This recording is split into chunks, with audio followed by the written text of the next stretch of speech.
Baik, sekali lagi saya ucapkan selamat pagi untuk kita semua. Selamat pagi. Jadi pagi hari ini kita mau belajar firman Tuhan. Kemarin saya berada di sana, saya bilang kepada jemaat, ketika ada orang yang sebagai pemimpin untuk mengajar kita tentang kebenaran, saya bilang tidak perlu dipandang bahwa saya lebih suka kalau dia yang pimpin, saya lebih nyaman kalau dia yang pimpin. Jadi tidak boleh dibeda-bedakan seperti itu. Makanya saya bilang, saya mau seperti Malori, saya bilang kalau ada yang salah langsung kasih tahu begitu. Kalau pengumuman seperti itu, jadi saya bilang, makanya kalau misalnya Pak Markus yang pimpin bisa, jangan sampai ada di antara kita jemaah yang sudah diselamatkan, kita bilang, oh kalau dia yang pimpin ya saya semangat, kalau Pak Toki yang pimpin ya saya tidak semangat, kalau Pak Arto saya kurang semangat, itu tidak boleh. Makanya pernah terjadi cekcok di dalam kita bahwa jangan berpikir aku dari golongan Apolos, aku dari golongan Petrus, aku golongan Paulus. Tidak boleh ada dibeda-bedakan seperti itu pada kita. Jadi siapapun yang memegang firman Tuhan harus tetap semangat seperti itu. Amin Bapak Ibu. Amin. Baik, jadi kita sudah semangat, maka hari ini kita mau belajar dari Yohanes pasal 14. Kita belajar dari Yohanes pasal 14 ayat 27. Satu ayat saja yang kita akan baca hari ini. Yohanes pasal yang ke-14 ayat 27. Kalau Bapak Ibu sudah menemukan, kita akan membacanya secara bersama-sama. Sekali lagi, Yohanes 14 ayat 27. Kita baca secara bersama-sama. 1, 2, 3. Damai sejahtera kutinggalkan bagimu, damai sejahtera kuberikan kepadamu, dan apa yang kuberikan tidak seperti yang kuberikan oleh dunia kepadamu. Janganlah gelisah dan gentar hatimu. Jadi Bapak Ibu yang terkasih dalam Tuhan, di sini dikatakan bahwa damai sejahtera kutinggalkan bagimu, damai sejahtera kuberikan kepadamu. Jadi ada berkali ditekankan oleh Tuhan di sini. Jadi Bapak Ibu yang terkasih dalam Tuhan, maka hari ini saya ingin kita membahas sebuah tema. Nah, saya berikan judul tema berkat saya hari ini adalah harus ada damai sejahtera di setiap hati orang percaya.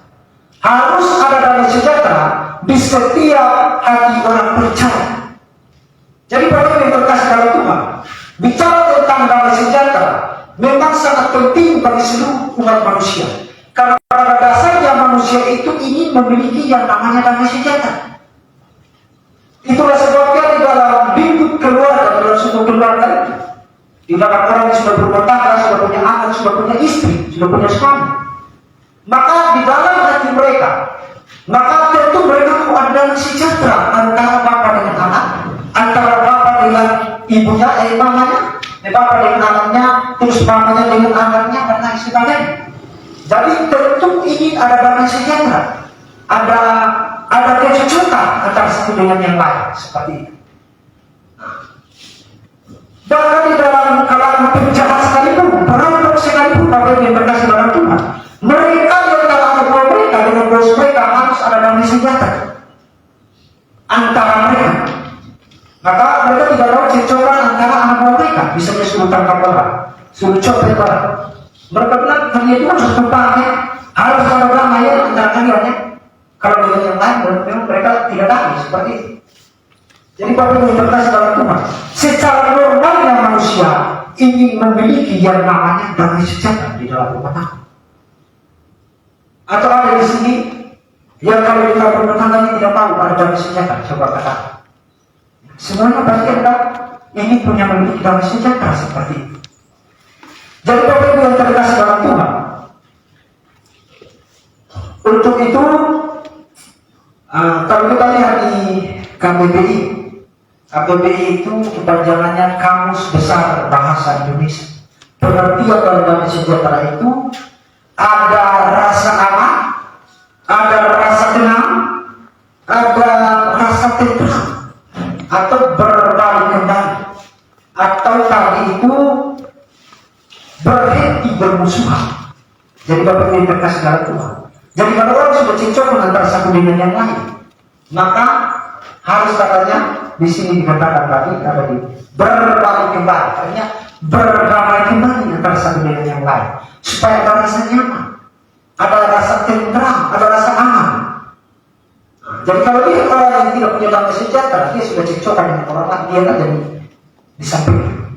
Kalau ada orang yang dia tidak suka, dia sudah mulai gelisah di situ. Jadi kita bisa begini. Jadi Bapak Ibu yang terkasih dalam Tuhan, untuk itu, kalau kita kembali ke konteks Yohanes 14 ayatnya yang ke-27 tadi, Tuhan berkata, damai sejahtera aku tinggalkan bagimu, damai sejahtera aku berikan kepadamu. Saudara yang terkasih dalam Tuhan, mengapa Tuhan berkata damai sejahtera aku tinggalkan bagimu? Mengapa Tuhan tidak bilang uang aku tinggalkan bagimu, harta aku tinggalkan bagimu, rumah mewah aku tinggalkan bagimu, atau hotel mewah aku tinggalkan bagimu? Mengapa Tuhan tidak tinggalkan harta di sini Bapak Ibu terkasih dalam Tuhan? Mengapa? Karena dengan pengetahuan Tuhan tahu bahwa bisa jadi antara murid-muridnya masih ada cekcokan, masih ada perselisihan antara satu dengan yang lain. Makanya dipisahkan, damai sejahtera aku tinggalkan bagimu.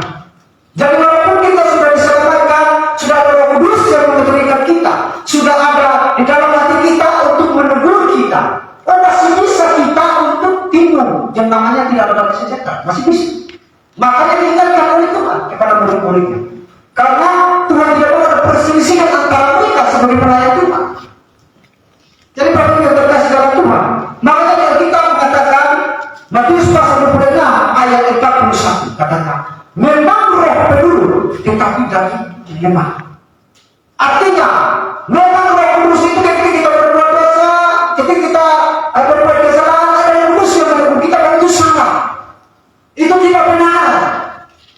Misalnya kita timbul ketidaksenangan, ketidakcocokan, lalu kita sudah mulai lama-lama nanti benci, akhirnya dendam.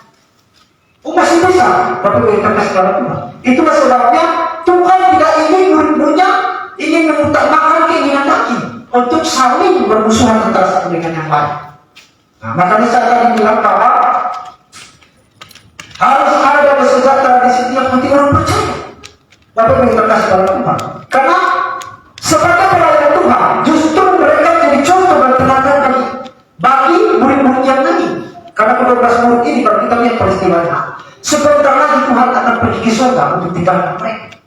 Dia akan pergi ke tempat Bapa di surga, Bapak Ibu terkasih dalam Tuhan. Sehingga Tuhan tekankan di sini, damai sejahtera ku tinggalkan bagimu. Jadi Bapak Ibu yang saya kasih di dalam Tuhan, untuk itulah Tuhan mau pesankan kepada mereka supaya kalau misalnya terjadi cekcokan perselisihan antara mereka, maka mereka sudah mengingat perkataan Tuhan. Hei, bukankah Tuhan pernah bilang damai sejahtera ku tinggalkan bagimu?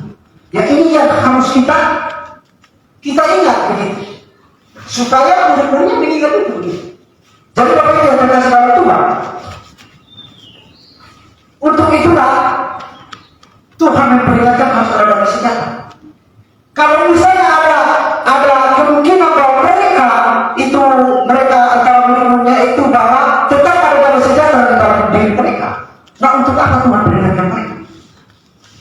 Ya karena ada kemungkinan bahwa mereka masih bisa tidak berdamai karena punya pilihan di dalam hati. Begitu. Jadi Bapak Ibu yang terkasih di dalam Tuhan, ya sama dengan hari ini. Walaupun kita sudah diselamatkan, sudah bertobat dan percaya dengan segenap hati, sudah ada Roh Kudus di dalam hati kita, Bapak Ibu terkasih dalam Tuhan. Walaupun seperti itu, kalau kita lihat dari isi Alkitab, dan kita sudah tahu bahwa Yesus telah mendamaikan kita di atas kayu salib, mendamaikan kita dengan anak Bapa. Kalau kita meninggalkan kepercayaan kita keluar dari Yesus, nah pada saat itu kan Tuhan menghimpun kita bahwa kita sedang bermusuhan dengan Allah, bermusuhan dengan Tuhan. Jadi jangan sampai kita berpikir, sudah ada Roh Kudus, lalu nanti kalau saya berselisih dengan dia, saya biarkan saja, bikin nyaman saja. Lama-lama nanti bisa jadi bermusuhan, Bapak Ibu yang terkasih Tuhan. Nah untuk itulah hari ini Sebenarnya mengapa harus ada damai sejahtera itu supaya kita ya memang harus berdamai antara satu dengan yang lain seperti itu. Jadi Bapak Ibu yang saksi di dalam Tuhan. Nah, untuk itulah kita belajar hari ini. Kalau kita lihat peristiwa Alkitab itu bagaimana pada saat itu ketika Adam dan Hawa jatuh ke dalam dosa, maka pada saat itu setelah mereka tidak mentaati perintah Allah, mereka makan buah itu yang dilarang oleh Tuhan. Pada saat itulah Tuhan menganggap mereka sebagai musuh Tuhan. Mereka sedang bermusuhan dengan Tuhan. Untuk itulah kita dituntut itu untuk belajar tentang Tuhan agar kita tahu bagaimana caranya supaya kita lagi kembali hubungan pribadi dengan Tuhan itu baiknya seperti apa seperti itu. Untuk itu Bapak Ibu terkasih dalam Tuhan, bagaimana caranya supaya yang tadinya sudah menjadi musuh Allah dan kembali ada hubungan pribadi dengan Allah. Bagaimana caranya? Ya, yang pertama adalah harus mendamaikan diri kita dengan Allah. Jadi makanya tadi temanya harus ada damai sejahtera di setiap hati orang percaya. Jadi saya katakan poin yang pertama adalah harus mendamaikan diri kita dengan Allah. Jadi Bapak Ibu yang terkasih dalam Tuhan, karena kalau kita mendamaikan diri kita dengan Allah, maka susah sekali bagi kita manusia ini untuk berdamai dengan sesama kita. Tetapi kalau sebaliknya kita sudah berdamai dengan Allah, sudah ada sejahtera di hati kita dengan Allah, maka gampang sekali bagi kita untuk berdamai dengan sesama kita manusia seperti itu. Itulah sebabnya saya katakan tadi harus mendamaikan diri kita dengan Allah seperti itu. Coba kita lihat dulu ayatnya. Coba kita lihat dulu ayatnya Roma pasal 5. Nah, kita lihat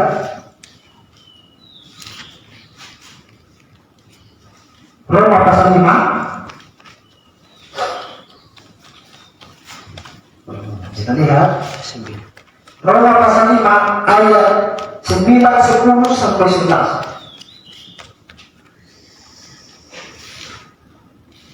Coba kita lihat Roma pasal 5 ayat 9 sampai 11. Setelah itu kita juga baca secara bersama-sama. 1, 2, 3. Lebih-lebih karena kita sekarang telah dibenarkan oleh Allah, kita pasti akan diselamatkan dari murka Allah. Sebab kalau kita ketika masih seteru diperkelahikan dengan Allah, oleh kematian anaknya, lebih-lebih kita yang sekarang telah diperkelahikan pasti akan diselamatkan oleh hidupnya. Dan bukan hanya itu saja, kita malah berpegang dalam Allah oleh Yesus Kristus Tuhan kita. Sebab oleh Dia kita telah menerima perdamaian itu. Jadi ayat 11 katanya, sebab oleh Dia kita telah menerima perdamaian itu. Jadi Bapak Ibu yang terkasih dalam Tuhan, kita bisa berdamai dengan Allah karena oleh kematian Yesus Kristus di atas kayu salib yang mendamaikan kita dengan Allah Bapa. Nah, bagaimana caranya supaya kita bisa berdamai dengan Allah? Ya kita yang pertama seperti saya bilang tadi, kita harus mendamaikan diri kita dengan Allah. Begitu. Jadi mendamaikan diri kita dengan Allah Bapa, ya tentu dengan Yesus juga seperti itu. Nah, bagaimana caranya supaya berdamai? Ya kita harus bertobat dengan sungguh-sungguh. Kita harus perlu menyesali dosa kita, betul Tuhan. Saya orang yang berdosa. Ya tidak bisa menyelamatkan diri saya sendiri. Karena ada roh kebajikan itu yang menguasai saya. Maka hari ini saya perlu menyesali dosa saya, dan saya harus perlu menerima kasih oleh Tuhan dan Juru Selamat yang menyelesaikan dosa saya. Agar di situ nanti ada transaksi rohani yang tadi kita sudah menjadi anak-anak iblis, sekarang menjadi anak-anak Allah.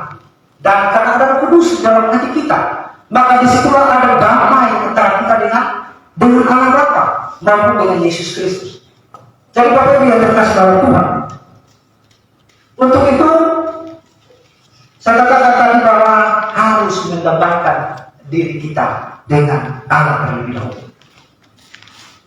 Nah, kadang-kadang ada orang bilang berdamai dengan Allah. Tetapi kalau ada ujian yang Tuhan izinkan terjadi menguji dia dalam peristiwa iman, bisa saja lewat kematian keluarganya, sahabat yang dia sayang, pacar yang dia sayang, istrinya, suaminya. Kalau bisa saja Bapak Ibu berkasih dalam Tuhan bahwa dia memandang ini, Allah tidak adil, Allah tidak baik. Saudara yang berkasih dalam Tuhan, karena mengambil orang kesayangan. Manusia itu kadang-kadang bisa membuat pernyataan seperti itu.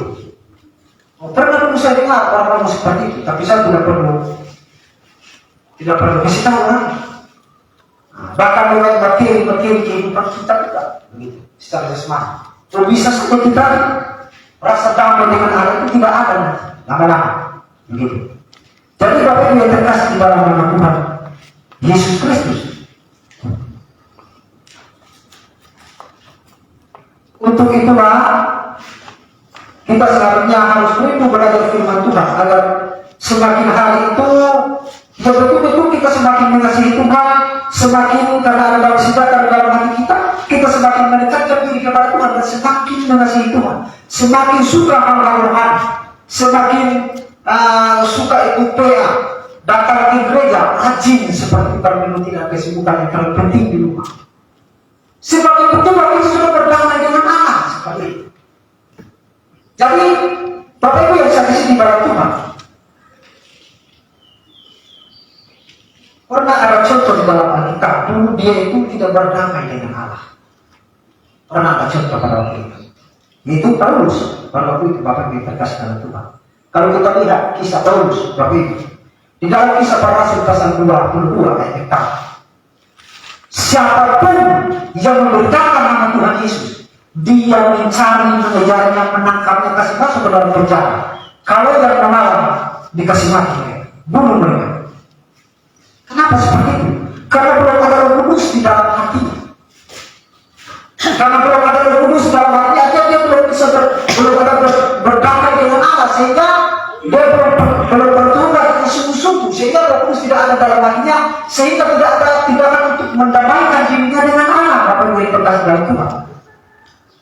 Dan untuk itu, kalau kita ibaratkan sekarang ini Paulus itu seperti Hiramis. Makanya pada waktu itu saya ke pasar Hede, saya pergi membeli juga karena panas-panas sekali itu. Saya tak beli juga di panas di rumah begitu. Seperti di situ ada di dekat RBC. Saya pergi di situ, saya ketemu dengan orang Muslim seperti itu. Saya ketemu dengan dia, kami duduk, dia ajak saya bicara politik, kami bicara politik seperti itu. Kami ngobrol-ngobrol, dia ambil kuah kasih saya seperti itu. Lalu kami kalau dia sudah senang-senang juga, akhirnya dia injili saya, Bapak Ibu terkasih dalam Tuhan. Dia injili saya. Jadi Bapak Ibu terkasih dalam Tuhan, dia injili saya. Lalu saya bilang dalam hati, kok dia injili saya ini? Ya udah kita dua nanti bisa menginjilinya. Kami dua sama menginjilinya. Jadi yang dia cerita bahwa ada perempuan di sini, ada perempuan cantik orangnya. Tapi dia sudah punya suami dan suaminya orang Muslim seperti itu. Dia pendek-pendek saja. Jadi waktu dia berkas dalam Tuhan, dia pendek-pendek dan dia cerita sama saya bahwa dia ini sudah nikah dengan orang Islam seperti itu, orang Muslim. Dia bilang dia belum punya anak seperti itu. Nah, kenapa begitu saya bilang? Karena katanya menurut hukum Islam, kalau menikah dengan mereka lalu tidak mau ikut secara Islam, maka tidak boleh sepenuhnya. Itu dianggap perzinahan di dalam Muslim. Bapak Ibu terkasih dalam Tuhan, dia bilang seperti itu sama saya. Jadi Bapak Ibu yang terkasih dalam Tuhan, jadi dia bilang dianggap perzinahan seperti itu. Nah, lalu kemudian begitu ya saya bilang, iya betul Pak. Oh ya, itu ya saya bilang. Oh kalau begitu saya bilang, coba saya tanya kepada Bapak dulu, saya bilang. Kalau memang seperti itu saya bilang, minta maaf saya bilang. Saya orangnya kritik, saya bilang saya harus bertanya, saya bilang. Jadi akhirnya dia bilang, saya bilang, bagaimana dengan perempuan Islam yang nikah dengan orang Kristen dan dia pindah dari Kristen, saya bilang. Lalu misalnya ayahnya Ustaz, kalau tak kiai saya bilang. Tapi dia mengizinkan ini. Dia mengizinkan ini untuk melakukan pernikahan antara mereka, saya bilang.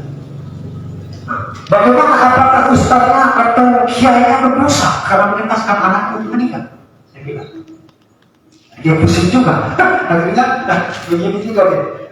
Akhirnya, kalau dia belum sempat jawab, saya bilang, saya sudah memberikan buat saya kali bilang itu, karena saya tidak mau dia terlalu lebih banyak ngomong izinnya begitu. Saya juga harus begitu. Jadi saya bilang kalau kami Pak, saya bilang, kalau di dalam kekristenan saya bilang, syarat pernikahan itu hanya ada dua berusaha di hadapan Tuhan saya bilang. Ya, yang pertama adalah harus diumumkan kepada publik dan atas persetujuan mereka saling mencintai antara satu dengan yang lain, saya bilang, dan ada saksi. Itu saja kami orang Kristen saya bilang, dan itu sudah sah di hadapan Tuhan. Oh begitu ya kata. Iya Pak, betul saya bilang. Jadi kami berinterpretasi dalam Tuhan. Ya singkat cerita kami, lalu saya tanya lagi sama dia. Saya tanya lagi bahwa saya bertanya dulu karena kebetulan kan kita ini saya sudah ambil ini sudah pakai cara halus supaya dia itu senang dengan saya, dia senang toh. Jadi saya tanya, saya bilang Pak, sampai sini saya mau bertanya, saya bilang, ini minta maaf Pak, kan saya dengar saya bilang ada yang mengajarkan di dalam Muslim itu ada yang namanya teroris. Jadi mereka ambil bom, pergi ke gereja, lalu mereka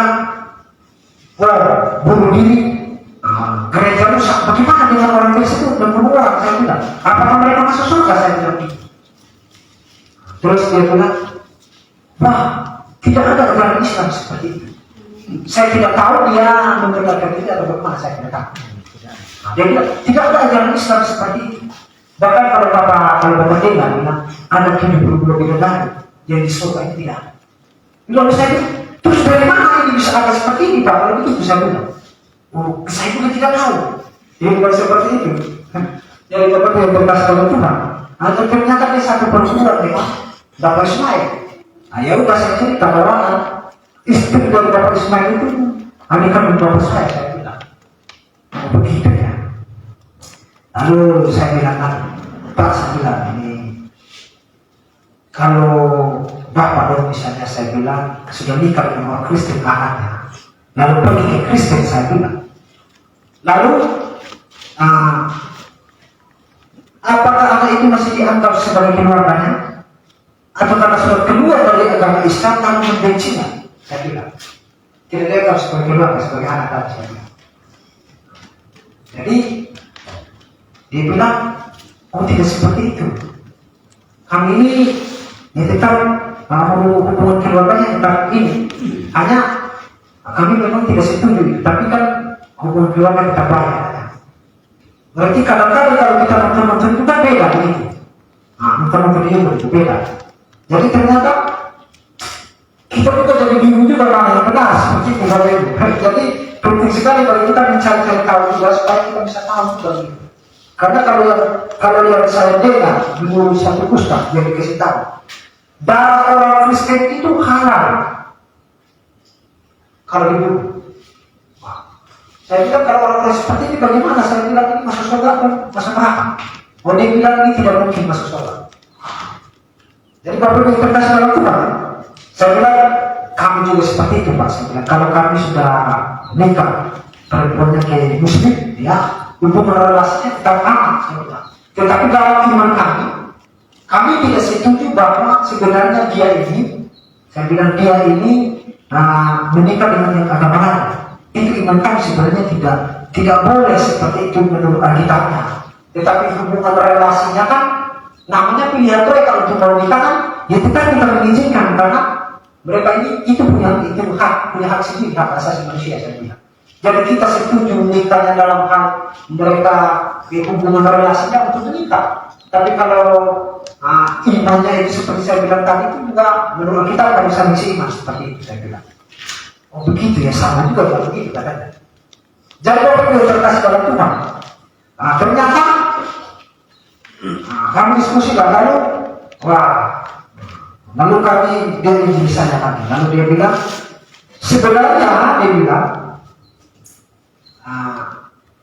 Lalu tanya, ini bapak ini siapa sini? Bapak ini orang dari mana? Saya bilang, saya dari besar, saya bilang saya pendeta. Oh begitu ya bapak ya katanya. Oh, kalau dia bilang begitu, iya betul, saya orangnya senang diskusi seperti ini, saya bilang. Saya sedang mencari tahu begitu, supaya tahu juga begitu. Kami tidak tahu kalau kami hanya tahu yang seperti Kristian saja, saya bilang. Dan tadi kalau dia bilang karena saya bilang seperti itu, dia dari saya. Terus saya bilang saya dari Jakarta, saya bilang. Saya sudah lama juga di sana, saya tidak pernah di sini, saya bilang. Oh begitu ya. Jadi dia bilang sebenarnya semua itu sama saja sebenarnya dia bilang. Sama saja. Jadi maksudnya itu dia ceritakan kepada saya supaya selamat masuk surga itu kesimpulannya semua orang harus berbuat baik seperti itu, berbuat apa. Dan dia bilang agama apa saja tetap semuanya masuk surga, dia bilang seperti itu. Tetapi bedanya itu dia kasih ilustrasi bedanya begini. Kalau kita mau ke Jakarta, Bapak mau ke Jakarta, Bapak naik pesawat. Ada yang naik kapal, ada yang naik kapal itu beda-beda, ada yang naik pesawat itu beda-beda. Tetapi satu tujuan, yaitu nanti semua berakhir di surga Bapak yang terkasih dalam kita.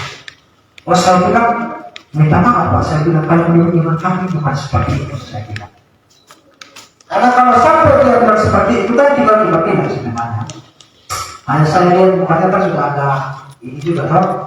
Nah, saya sebenarnya mau bertanya tapi tidak sempat lagi gitu karena waktu itu dia akan berbicara untuk bagaimana. Tiba-tiba tanya, kalau memang semuanya sama kesimpulannya akan masuk surga. Kalau begitu Pak, kalau Bapak pindah Kristen masuk Kristen dengan kami, bagaimana Bapak? Kan kau sudah masuk surga kan? Tapi kan dia tidak tahu, berarti kalau ada kedua, berarti ini tidak benar pernyataannya kalau begitu. Jadi Bapak Ibu terkasih dalam Tuhan, itulah sebabnya kita perlu mencari tahu begitu, supaya kita juga bisa mengetahui. Nah itulah sebabnya pada waktu itu, seperti saya bilang tadi, kisah Paulus, hidupnya itu waktu belum bertobat, dia belum berdamai dengan Allah, belum ada damai sejahtera dia terhadap Allah. Sehingga pada waktu itu dia membunuh orang Kristen. Tetapi jelas dari kitab bahwa dia sudah bertobat dengan sungguh-sungguh. Dia mendamaikan dirinya dengan Allah Bapak Ibu yang terkasih dalam Tuhan. Dan coba kita lihat dulu bukti pertobatan dia itu seperti apa, coba kita lihat. 1 Timotius pasal 1 ayat 15. 1 Timotius pasal 1 ayat 15. Kita baca setelah dulu. 1 Timotius pasal 1 ayat 15. Kita akan bacanya secara bersama-sama. 1 Timotius pasal 1 ayat 15. Kalau sudah menemukan kita baca bersama-sama. 1, 2, 3. Perkataan ini benar dan patut diterima sepenuhnya. Kristus Yesus datang ke dalam dunia untuk menyelamatkan orang berdosa, dan di antara mereka akulah yang paling berdosa. Jadi Paulus bertobat. Kalau dia berkata, dari antara mereka, akulah yang paling berdosa. Yang dulunya dikatakan dia teroris, dia agama Yahudi. Jadi Bapak yang terkasih oleh Tuhan, tetapi kalau dia cinta kebenaran, dia mengasihi Tuhan. Dia itu pada waktu itu sudah berpikir untuk menangkap orang-orang Kristen. Dia sudah minta izin kepada imam-imam besar dan sebagainya untuk membunuh orang Kristen. Tapi di tengah jalan nampak cahaya dan kita bilang kita ditempel iman jatuh ke tanah, dan dia menyadari bahwa saya ini ternyata kehidupan saya tidak seberapa, ada orang yang lebih hebat saya, dan dia mencari tahu ternyata itu adalah Tuhan Yesus. Makanya Tuhan bilang, hei Saulus, Saulus, mengapa engkau menganiaya aku pada Tuhan? Dan dia bilang, iya ya Tuhan. Jadi dari situ dia sadar dan dia bertobat dengan sungguh-sungguh. Dan sehingga dia memperbaikkan dirinya dengan Allah. Jadi Bapak Ibu terkasih oleh Tuhan, sebenarnya kita pun harus demikian Bapak Ibu terkasih oleh Tuhan. Kalau sudah bertobat dengan sungguh-sungguh, sudah percaya kepada Tuhan dengan sungguh-sungguh. Kalau bertobat dengan sungguh-sungguh, maka kita harus apa? Harus memperbaikkan diri kita dengan Allah. Kalau sudah bertobat dengan sungguh-sungguh, maka kita harus lebih cinta hal-hal rohani dibanding hal-hal duniawi. Begitu. Harus memprioritaskan Tuhan di dalam kehidupan kita sehari-hari. Amin Bapak Ibu. Nah, jadi ada contoh di dalam Alkitab. Itu contoh yang positif Paulus. Tetapi ada contoh yang negatif di dalam Alkitab yang kita lihat. Mereka sudah pernah mendamaikan diri mereka dengan Allah. Kemudian di pertengahan perjalanan kandaslah iman mereka, kata kita. Coba kita lihat ini. Dan mereka ini kita lihat coba kita lihat 1 Timotius pasal 1 ayat 19 sampai 20. Dan ini contoh yang tidak boleh ditiru oleh orang Kristen. 1 Timotius pasal 1 ayat 19 sampai 20. Setelah itu nanti kita baca sama-sama. Lalu contoh yang positif, dan ini contoh yang negatif. Begitu, coba kita lihat. 1 Timotius pasal 1 ayat 19 sampai 20. Setelah itu nanti kita baca bersama-sama. 1, 2, 3. Beberapa orang telah menolak hati nuraninya yang murni, dan karena itu kandaslah iman mereka. Di antaranya Himeneus dan Alexander yang telah diserahkan kepada iblis supaya jerak mereka mengikuti. Jadi ayat 19 dia berkata di sini, beberapa orang telah menolak hati nuraninya yang murni. Berarti awalnya iman mereka kepada Tuhan, mereka sudah berkabar dan percaya kepada Tuhan yang sungguh-sungguh. Iman mereka sudah murni, mereka sudah berdamai dengan Tuhan pada waktu itu. Tetapi katanya, kandaslah iman mereka. Jadi dalam pertengahan perjalanan iman mereka mungkin lari daripada Tuhan. Maka Tuhan bilang, kandaslah iman mereka. Berarti tidak sampai kepada Tuhan. Jadi ibaratnya hari ini misalnya kalau orang mau tangkap ikan sama di sana di laut yang dalam sana. Kalau orang mau tangkap ikan yang perang, lalu dia menuju ke sana. Lalu pas di perkara sini bilang, ada batu yang besar. Kandaslah perahunya sampai ke sana. Enggak sampai kan? Nah, artinya ini memberitahukan kita bahwa kandaslah iman mereka. Iman mereka tidak sampai karena mereka sudah meninggalkan Tuhan dan diri mereka tidak sampai kepada Tuhan. Jadi Bapak Ibu yang berkasih pada Tuhan, jangan sampai kita sudah diselamatkan di sini lalu kandas iman kita. Jangan sampai. Nah, kadang-kadang kita menganggap mereka, kalau saya sudah diselamatkan ya sudah, yang penting saya sudah diselamatkan. Saya tidak usah ikut pihak, saya tidak usah semangat untuk menegakkan yang lain. Yang penting kalau itu saya dapat, kalau juga saya dapat. Kalau kita menganggap begini, Bapak Ibu berkasih dalam Tuhan, bisa saja iman kita kandas. Bisa saja iblisnya itu. Makanya di sini tadi katanya, yang telah kuserahkan kepada iblis supaya mereka mengucap. Jadi pada saat kita sudah lemah iman kita, sudah menganggap remeh tentang kebenaran, tidak semangat belajar firman Tuhan, iblis ambil kesempatan ini. Maka dalam Efesus pasal 4 ayat 27 kata, jangan berikan kesempatan kepada iblis. Jadi Bapak Ibu berkasih kepada Tuhan, jangan sampai nanti kita bilang itu tidak boleh seperti itu, karena iblis itu licik. Jadi cara iblis itu begini, cara iblis itu dia itu tidak seperti masa nyari panas, nanti dalam masa sedikit langsung begini, tidak. Tapi iblis itu ketika kita sudah diselamatkan, dia itu sudah melihat kita, karena dia itu seperti singa yang mengaum-ngaum mencari orang yang dapat ditelan. Jadi kalau kita sudah diselamatkan, dia lihat, waduh, anggota saya ini sudah berkurang lagi. Jadi anggota saya sudah berkurang lagi karena sudah perintah Tuhan. Mereka sudah diselamatkan. Jadi dia disemangatkan dengan bagaimana caranya. Ya dia utus dia punya anggota-anggota, dia utus nabi-nabi palsu, dia utus guru-guru palsu. Dia mempengaruhi kita dalam materi, bukan situasi dan lain sebagainya. Kadang-kadang kalau kita sedikit orang lihat situasinya sedikit, kita semangat belajar firman Tuhan. Nah ini bisa masuk di situ Bapak yang berkasih pada Tuhan. Dan kalau orang sudah diselamatkan, itu salah satu iblis itu sangat membenci orang Kristen yang mau diselamatkan seperti itu. Jadi salah satu yang iblis benci itu, yang pertama Tuhan yang menarik orang pada kebenaran, dan yang kedua yang dia musuhi adalah jemaat Tuhan yang sudah diselamatkan. Kalau sudah diselamatkan perlu nggak dia musuhi? Oh tidak perlu, karena itu kawan, itu temannya begitu. Tinggal dia suruh saja begitu. Jadi Bapak Ibu yang terkasih dalam Tuhan, maka kita ini perlu sekali belajar firman Tuhan supaya ada kebenaran-kebenaran yang disampaikan menguatkan iman kita. Dan ada contoh lain, dia kalau itu dia masih berpihak kepada orang Israel, dia itu memberkati Israel, tetapi bangga menyewa dia dengan upah, dengan uang. Beberapa kali ditawar, suruh anak buahnya banyak-banyak dibagi, panggil dia, nanti saya sewa. Tapi dia bilang, tidak, saya tidak mau. Karena perak atau emas seistana pun, seistana terlebih misalnya. Saya tidak mau, kata dia. Tapi ujung-ujungnya apa? Nah, iblis itu bekerja keras. Dan ujung-ujungnya dia mau. Dia mau. Dan kata kita, salah satu yang masuk neraka dalam Nabi Beliau.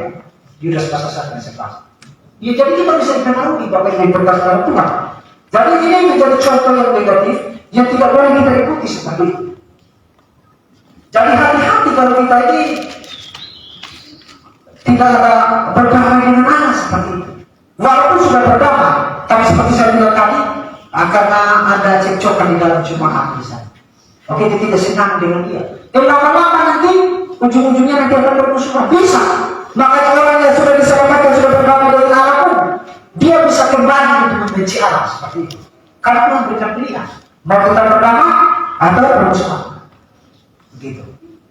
Jadi Bapak Ibu yang berkasih dalam Tuhan, makanya nah, ini contoh-contoh yang bagus bagi kita untuk kita belajar. Yang negatif kita pilih bertipu, yang positif kita harus tiru seperti itu. Jadi Bapak Ibu yang berkasih dalam Tuhan, seperti saya katakan tadi bahwa temanya tadi bahwa harus ada damai sejahtera di setiap hati orang percaya. Yang pertama, supaya ada damai sejahtera dalam hati kita, harus mendamaikan diri kita dengan Allah. Kalau orang tidak mendamaikan dirinya dengan Allah, saya katakan sulit sekali bagi dia untuk mendamaikan dirinya dengan sesama manusia.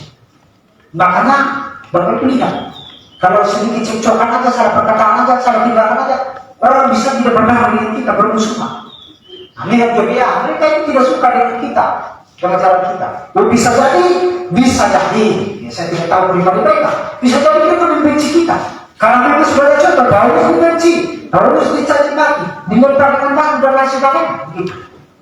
Jadi yang pertama itu adalah supaya ada damai sejahtera dalam hati kita, harus ada damai sejahtera dalam hati kita. Yang pertama harus mendamaikan diri kita dengan Allah. Dan yang kedua adalah harus mendamaikan diri kita dengan sesama manusia. Harus mendamaikan diri kita dengan sesama manusia. Coba kita lihat dulu. Nah, coba kita lihat di dalam Roma pasal 12 dan 18. Jadi ini jawabannya ada kemungkinan orang yang sudah diselamatkan yang bisa berarti tidak berdamai dengan sesamanya begitu. Karena katanya itu tergantung kita. Coba kita lihat Roma pasal 12 ayat 18 kita baca secara bersama-sama. Roma pasalnya yang ke 12 ayat 18 kita baca secara bersama-sama. Ayat 18 ya. Sebelah yang ketiga. 1, 2, 3. Sedapat-dapatnya kalau hal itu bergantung padamu, hiduplah dalam perdamaian dengan semua orang. Jadi katanya di sini, sedapat-dapatnya kalau hal itu bergantung padamu, hiduplah dalam perdamaian dengan semua orang. Katanya, kalau hal itu bergantung padamu, berarti ada pilihan. Mau tetap berdamai atau kembali untuk bermusuhan. Saudara yang dikasihi oleh Tuhan, maka saya katakan tadi masih ada kemungkinan bahwa kita tidak berdamai antara satu dengan yang lain. Untuk itulah, kalau sudah ada rasa ketidaknyamanan di antara kita sesama jemaat misalnya, ada rasa ketidakcocokan di antara kita sesama jemaat misalnya, jangan membuat itu ditingkatkan. Bahwa kalau sudah tidak nyaman, buat lagi lebih tidak nyaman lagi dari situ lagi peningkatannya, dosanya ditingkatkan, lama-lama jadi bermusuhan, lama-lama jadi dendam, lama-lama jadi ada akar pahit di dalamnya. Dan kemudian kalau dia sudah ada akar pahit di situ, maka iblis sudah menang terhadap dirinya. Dan kita rugi jemaat kita ini kalau kurang satu orang. Padahal kita sudah ada bagian orang supaya mereka diselamatkan, supaya mereka mengasihi Tuhan, supaya mereka berdamai dengan Tuhan, supaya mereka berdamai dengan semua orang di sekitar kita. Terlebih khusus berdamai dengan kita sesama jemaat. ada di antara kita yang tidak berdamai antara satu dengan yang lain. Karena kita diserang oleh masyarakat sekitar kita dari ujung kaki sampai ujung rambut. Maka sia-sialah pendalaman Alkitab selama ini. Sia-sialah penjelasan firman Tuhan selama ini. Karena kita menjadi batu sandungan bagi orang lain Bapak Ibu. Karena orang melihat dari diri kita belum ada damai dan tidak dengan sesama kita. Makanya kalau saya secara manusiawi, kalau misalnya teman saya melawan, kadang-kadang saya bingung banget, tapi saya ingat saya bilang, kalau sampai saya kuliah ini sampai Bapak belur juga, nanti masyarakat sekitar tidak tahu. Yang begitu tuh beda dengan dalam sejarah. Nah ini juga saya jaga juga seperti itu. Jadi saya kalau pukul juga seperti itu. Itu juga secara kertas akan pernah melawan seperti itu. Kata kita pukul dengan kerutan, artinya dihukum. Tidak boleh pukul secara bermusuhan, tapi itu artinya kita didik dia supaya dia ini kalau tidak mau dengan harus agak keras sedikit. Keras dengan membenci itu sebenarnya berbeda, itu hal yang berbeda seperti itu. Jadi kalau kita berkasih dalam Tuhan, maka kita harus saling bicara. Nah, jangankan. Jadi bukan cuma antara pribadi saya begitu, antara pribadi kita semua. Karena firman Tuhan ini untuk semua, baik yang untuk pemimpin maupun untuk jemaat yang mendengarkan, untuk kita semua. Dan ini kita harus perlu jaga bersama-sama seperti itu. Jadi kalau misalnya ada cekcokan, lalu misalnya ada gosip-gosipan seperti itu misalnya. Nah, jadi kita rasa waduh, ini tidak boleh juga. Apalagi kita cerita kepada orang luar, nanti orang bilang wah ini bagaimana ini. Nah, kalau memang ada yang cekcokan dalam jemaat, sebagai manusia bisa saja, pasti bisa, karena masih dalam daging. Tetapi itu bukan satu alasan bagi kita baru kita tingkatkan itu untuk cekcok antara satu dengan yang lain. Kalau memang kita pelihara itu apa bedanya kita dengan gereja yang lain? Kalau kita pelihara, lebih baik kita kembali ke gereja lama kita kalau seperti itu. Jadi Bapak Ibu yang berkasih dalam Tuhan, makanya saya katakan itu. Nah kalau memang merasa saya masih kurang bisa ini. Nah, memang ada roh kudus yang bilang, Tuhan saya sudah tak benar. Bagaimana ini tidak bisa? Bagaimana ini? Ini salah satu-satunya bahasa firman Tuhan. Kalau tidak berdoa terlebih dahulu. Saya yakin Tuhan pasti berdamai. Tapi Tuhan bukan datang berbicara, woi, kamu berdamai dengan dia. Bukan. Maksudnya ada roh kudus yang mendukung kita ini. Berdamai, kamu sudah tahu berdamai. Jadi jangan sampai ada cekcokan di antara jemaat. Saya tidak datang ke gereja. Jadi hubungan antara jemaat itu nanti misalnya tidak cocok di dalam jemaat misalnya. Ya itulah cara kita. Jangan sampai itu membuat alasan kita ini ada cekcokan kalau tidak datang ke gereja. Berarti itu urusan kita dengan Tuhan nanti. Jadi urusan kita dengan Tuhan jalan dulu, datang dulu ke gereja. Urusan kita dengan manusianya kedua. Itu nanti bisa ada terusnya bilang, wah di dalam hati ada rasa berdamai. Seperti itu Bapak Ibu terkasih dalam Tuhan. Makanya kita ini sebagai pemimpin ini persiapkan khotbah ini artinya supaya jangan sia-sia sebenarnya, supaya ada perubahan, bukan hanya sekedar ngomong seperti itu. Makanya Bapak Ibu tidak tahu sih yang persiapkan khotbah itu seperti apa gitu. Makanya malam-malam juga 1 jam, 2 jam direnungkan bagaimana ini nanti penjelasannya. Bapak Ibu belum tahu itu. Makanya betul yang Bapak Ibu bilang, Bapak Ibu harus mendengarkan dengan benar, dengan baik. Jangan ada membedakan antara satu dengan yang lain. Kalau ini yang disampaikan, saya semangat. Kalau ini tidak disampaikan, ya saya kurang semangat. Nah, tidak boleh seperti itu. Gitu. Jadi Bapak Ibu yang terkasih dalam Tuhan. Jadi Tuhan mau di antara kita harus ada berdamai dengan satu orang yang pertama berdamai dengan Allah dan berdamai dengan sesamanya. Nah, salah satu contoh adalah Petrus. Ketika sudah dilanda ujian ke-12 rasul Tuhan, banyak yang ketakutan dan mau lari daripada Tuhan Yesus untuk mengikuti Tuhan. Tetapi Petrus bilang, Tuhan, apapun yang terjadi di dalam kehidupanmu, sampai nyawa ku berikan untukmu. Aku harus tetap berdamai denganmu, aku harus tetap mengikutmu sampai akhir hidupku. Misalnya Petrus bilang seperti itu, karena dia bilang, Terus kata kita di dalam Matius 26 ayat 35-nya dikatakan karena mereka mendengarkan perkataan Petrus seperti itu. Lalu ada murid yang mengikuti. Kamu juga sama. Karena dia bilang mereka juga ikut-ikutan. Mereka juga sama. Tapi Tuhan bilang, hei Petrus, sebelum ayah berkorban, engkau sudah mengenal apa dia katakan. Dan Petrus ini memang secara manusia dia tidak tahu. Karena dia bilang, saya harus mengikut Tuhan. Dia serius itu. Tapi hanya Tuhan yang tahu. Sehingga terbenapi dan buatannya bahwa dia pernah menyangkal Tuhan 3 kali. Dan menyangkal di situ bukan menyangkal bahwa itu bukan Tuhan saya. Itu bukan, dan dia artinya imannya itu bukan berarti dia bisa tidak terima dia lagi sebagai Tuhan yang menanggung dosa saya. Bukan menyangkal itu. Tapi dia terpaksa berbohong pada waktu itu.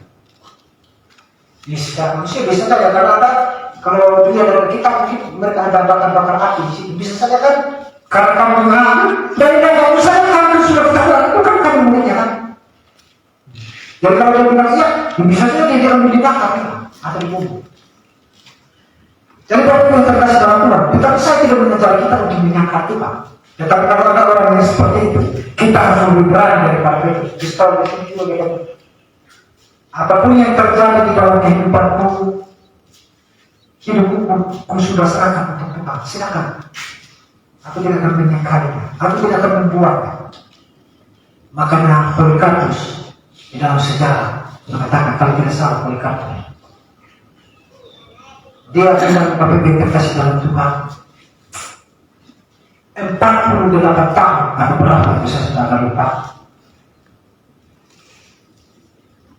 Katanya 48 tahun itu Tuhan sudah baik terhadap diri. Tuhan sudah bersama-sama dengan dia. Tuhan tidak pernah meninggalkan dia. Masa dalam sedetik ini ketika aku dianiaya, aku meninggalkan Tuhan. Dia tidak mau apa-apa terkasih dalam Tuhan. Dan dia rela dirinya dimatikan. Saudara yang terkasih dalam Tuhan. Tapi kalau menurut Pak Suhendro, yang membuat orang lain dari kebenaran dan tidak setia dalam kebenaran itu bukan pistol, tapi cincin kawin. Di mana cincin kawin? Di sini. Jari manis. Cincin kawin. Jadi hati-hati Bapak Ibu terkasih dalam Tuhan. Karena dengan godaan manis kita dikasih pakai cincin di sini, kasih harta melimpah, bisa kita tinggalkan iman kita itu bahaya. Jadi pistol kasih kurang cantik, tapi katanya cincin kawin kalau menurut Pak Suhendro. Nah, kita lihat perkataan Petrus itu setelah dia mengikuti Tuhan, dia pernah pada waktu itu setelah dia pernah terbang di Mekah di pokok. Karena kalau Tuhan meletakkan tuli salibkan sudah, dia potong. Dia pikir perbuatan itu baik, tapi Tuhan lahir kamu iblis. Pas dia bilang selama ini kan sayang dengan dia Tuhan Yesus. Tiba-tiba Tuhan, kamu iblis. Artinya dia berpikir, orang kenapa saya dibilang iblis sama Tuhan? Saya kan mau bela dia. Nah, artinya kamu itu tidak melihat keinginan Allah, tidak Allah. Bukankah kamu sudah tahu bahwa aku akan diserahkan mati untuk menanggung dosamu, menyelesaikan semua dosa manusia? Kamu lebih mengikuti keinginan daging dibanding keinginan Allah seperti itu. Dan dari situlah Petrus bertobat. Saudara yang dikasih dalam Tuhan, memang dia sudah bertobat awalnya, tapi bertobat perbuatannya tadi maksudnya, bukan pertobatan imannya. Dari Bapak Ibu yang dikasih dalam Tuhan, dan bahkan caci maki di dalam mulut Petrus tidak ada lagi. Caci maki di dalam mulut Petrus tidak ada lagi. Jadi kalau ada orang yang caci maki saat ini, kita bilang bahwa dia ini memang setelah kita, tapi kalau dia caci maki terus, berarti dia bisa jadi dia belum diselamatkan. Karena Petrus bilang caci maki tidak ada di dalam mulutnya. Bahkan kenapa saya bilang Petrus bertobat? Saya yakin ketika dia diputus oleh Tuhan Yesus, tidak ada lagi peristiwa di mana pada waktu itu dia cari orang itu dipotong dirinya ada. Oh, tidak ada lagi. Berarti bisa jadi menandakan bahwa dia sudah bertobat, tidak mengulangi lagi perbuatannya pernah dilakukan. Dan inilah yang jadi contoh dan teladan bagi kita kalau berkasih dalam Tuhan, yang tidak boleh kita tiru seperti itu. Makanya kalau ada di antara kita jemaat maupun dengan orang tua, rasa kurang senang, kurang tenang, kurang tentram, aman dan lain sebagainya, maka usahakanlah diri kita berdoa kepada Tuhan. Tuhan, Saya sudah diselamatkan, saya mau berdamai dengan Tuhan saya. Saudara yang terkasih dalam Tuhan, itu harus ada di dalam diri kita. Kalau tidak ada itu, maka itu kemungkinan besar dia belum bisa dapat diri terkasih dalam Tuhan. Makanya kalau orang bilang sama saya, susah sekali berdamai dengan orang. Ya saya ilustrasikan begini saja, gampang berdamai dengan orang, gampang menang. Ibaratnya begini, kalau ada dia cerita, misalnya ada orang cuma cerita kepada kita, aduh Pak, kalau dia ada ini saya tidak nyaman, kalau ada dia itu saya ini Pak tidak suka dengan bukan begitu. Kalau misalnya ada seperti itu, saya ini tidak senang, jadi saya malas ke gereja misalnya. Saya rasa damai tidak ada di dalam hati saya, misalnya seperti itu. Bisa saja manusia seperti itu, tetapi saya ilustrasikan sebuah ilustrasi yang kita fokus nanti kepada manfaatnya atau fungsinya. Gampang berdamai dengan orang, gampangnya menang, gampangnya bisa nanti. Supaya berdamai dengan orang, yang misalnya kita ambil aja satu gelas, kita ambil air minum, taruh di dalamnya, dan kemudian kita suruh dia keliling 3 kali, putaran gereja keliling 3 kali, dan kita bilang, kita besarkan kepalanya bahwa, nanti kalau keliling 3 kali ini lihat bahwa usaha jalan kita fokus lihat ini keliling 3 kali lalu nanti masuk ke dalam kasih saya airnya untuk saya. Misalnya kepalanya bilang seperti itu. Kalau dia buat itu saya, kalau dia fokus ya tidak akan tumpah asalkan dia fokus. Artinya ini menggambarkan bahwa dia terkasih dalam Tuhan Yesus Kristus. Ini menggambarkan bahwa kalau ada kebencian dalam hati kita, ada ketidakcocokan dengan jemaat antara satu dengan yang lain, maka fokus kita kan seperti saya bilang, kalau ada gembala serta kebenaran dari situ, ada orang di samping kita ini yang kita bercinta, kita tidak suka dengan dia, kita tidak berdamai dengan dia, kita fokus saja pada gembalanya yang disertai. Betul, Tuhan sampai berdoa. Nah itu yang saya dengarkan, bukan dia. Artinya ini mengilustrasikan tadi bahwa kalau kita fokus nanti untuk lihat hal seperti itu bisa, saya bilang tidak bisa. Bisa. Jadi gampang sekali bagi kita untuk berdamai. Apalagi kita sudah dalam kudus dalam hati kita, seharusnya ada kedamaian. Karena memang Tuhan mau kita harus ada berdamai. Makanya Tuhan bilang Matius pasal 7 ayat 7 dibacakan baru tadi. Barang siapa yang meminta akan berdamai, yang minta kepada Tuhan berdoa supaya bisa berdamai dengan orang lain seperti itu. Dan kesimpulannya kita lihat Galatia 6 ayat 10. Galatia pasal 6 ayat 10. Inilah ayat yang membuat kita kembali berdamai dengan sesama kita jemaat maupun dengan orang lain seperti itu. Kita lihat Galatia pasal 6 ayat 10, kita baca secara bersama-sama. Galatia pasal 6 ayat 10. 1, 2, 3. Karena itu selalu ada kesempatan bagi kita.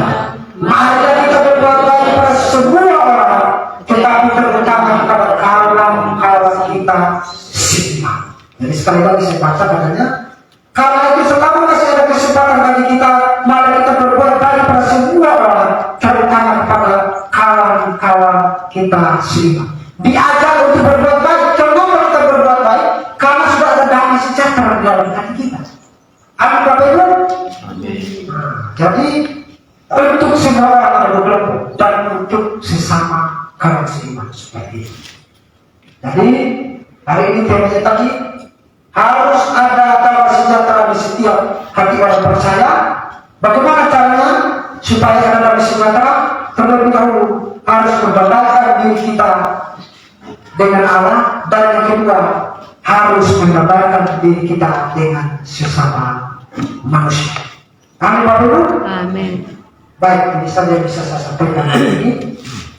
Kita akan berdoa dan sampai kita di dalam doa.